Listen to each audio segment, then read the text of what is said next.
Well, tonight, ISIS is praising the student who plowed into people with a car yesterday and slashed victims at Ohio State University. They're calling him a soldier of the Islamic State. The horrifying attack could have been much worse and would have been if it weren't for the fast response of an Ohio State University police officer, pictured there on the screen. He shot the killer dead within minutes. That officer is being praised tonight as a hero, of course, but not everyone on the activist left is impressed by what he did. Some have imputed racial motives to the shooting. Among those is radio show host and author Tariq Nasheed. He tweeted this yesterday. So white officer Alan Harupjo shot and killed the black Somali stabbing suspect in Ohio and is being paraded as a hero. That's interesting. Well, Tariq joins us now to explain. Tariq, thanks a lot for coming on the show. Thank you so much for having me, Tucker. Oh, of course. This struck me when I read it as a pretty cowardly thing for you to say for a bunch of reasons, but mostly because it's so imprecise. Okay. You don't spell out what you mean. You say that that's interesting. Why is that interesting? Would it have been better if this guy, the murderer, had continued to hack people with a butcher knife? Is that what you're saying? What are you saying? No, I'm saying, Tucker, what's cowardly is to make up a false narrative that I didn't say or even imply by saying that I was not impressed or I was dissatisfied with the police's work. And basically, that tweet was very vague. It was very neutral. It was basically a statement. It wasn't even my opinion. So for you to start off the segment saying that it was cowardly, that's disingenuous. Look, I'm having you on, Tariq, to explain yourself, and I'm asking you, what did you mean by that? Is the guy, and I'll be glad to do that. Who shot this guy a hero, or isn't he? I'll be glad to answer that, but I don't want to do the false narrative thing because that's just very disingenuous, and I like to bring truth just to answer power. The question. Now, let me explain what I meant. Yeah. Okay. No, I didn't think that the guy was wrong for what he did. The guy was a hero. The comment wasn't meant to racialize the actual shooting and the event itself. When that happened, online, there were a lot of people who played the race card, and the minute they found out who the suspect was, they kept talking about black Somalian, then they started talking about Black Lives Matter, then they started talking about Obama, then they racialized it. So that's normal. I'm sorry. Okay. So there's only so much I can take. I spent all afternoon listening to your podcast, which is the most racialized thing I think I've ever listened to in my life. And not which that is not true. Which is not true. Let me say this. You sent a series of tweets here noting the race and the nationality of the terrorist, and you also put quotes around the word terrorist. If you drive your car through a crowd of people and murder someone with a knife, are you not a terrorist?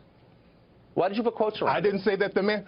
I didn't say that the man wasn't a terrorist. Tucker, are you going to say anything honest before we get the interview started, or it's just going to be a bunch of projections I'm asking you what you meant. Why did you put suspected white supremacist around the word views? terrorist? Okay. Because I didn't know if the guy was a terrorist or not. I didn't know if he was a suspect. I didn't know if that was the only suspect. So I didn't have all the facts. I wanted to wait for all the facts to come in before I labeled people, which is what you should do. Okay. If someone drives his car through a crowd of people, here's what we knew from the first moment this happened. A guy drove his car through a crowd of people, intentionally hitting them, and then he attacked one of them with a knife. What else do you need to know in order to conclude that man is committing an act of terrorism? What's the missing piece there for you? We didn't get all the facts initially because initially they said that there were other suspects. So I didn't have all the facts in. So I wasn't in the position to label anybody or bring my opinion to the table. I wanted to wait to see what all the facts were before I labeled people. And that's what you should do, No, Tucker. you didn't. What you were trying to do is incite race hatred, which is what you do for a living, making this about race from the very start, when in fact race played no role. Now, you make the claim repeatedly in your writings and on your show, this is a, quote, white supremacist country. The guy who did this was imported here at taxpayer expense from Somalia. He was living, I believe, entirely on taxpayer expense. It was government-subsidized education at Ohio State. Why would a white supremacist country import Africans in large numbers and then pay for them to live here? I don't understand. It doesn't, speaking of narratives, doesn't really fit your narrative, does it? So we don't live in a system of complete white supremacy? Everybody's lying, Tucker? Huh. So the overwhelming majority of immigrants to this country are non-white. Why would a white supremacist country import massive numbers of non-white immigrants? Not to blow your mind, when you say non-white, I mean, there's Hispanic people who you say are non-white, but they're labeled as white. There are a lot of people who are classified as white that you say are non-white. So you play this racialized game. So who's non-white and who's white? Okay, look, I guess the point I'm making is that it's not 1955. It's a totally different country from the one you seem to be addressing on Twitter and in your podcast. Not really. Then answer this. How's it different, sir? In your tweet, it's different in this way.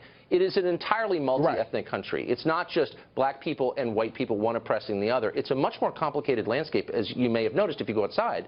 And so when you tweet out that this is a story of a white man killing a black man, that is misleading. That's not at all what happened. There was no racial motive that we know of here, and you're implying there was. I didn't say there was a racial motive. Your financial. Well, of course you did. You said the white officer shot a black Somali suspect.